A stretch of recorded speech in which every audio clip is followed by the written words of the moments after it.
Hi friends, నేను కొన్ని interviews attend అయిన తర్వాత మన రాయదుర్గ్లో ఉన్న టీ హబ్ ప్రదేశానికి చేరుకున్నాను. సో ఈ ప్రదేశం వచ్చి చాలా డెవలప్గా ఉంది. సో నేను ఈ ప్రదేశానికి చేరుకున్న తర్వాత వేరే కంట్రీలా ఫీల్ అయ్యాను ఇక్కడైతే.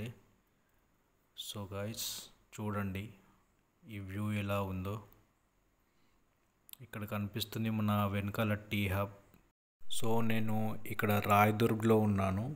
ఇది మన హైదరాబాద్లో ఒక ప్రాంతము.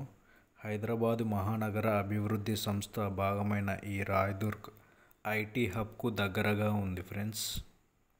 టీ హబ్ నవంబర్ 5న ప్రముఖ పారిశ్రామికవేత్త అయిన రతన్ టాటా కేటీఆర్ చేతుల మీదుగా ప్రారంభమైంది.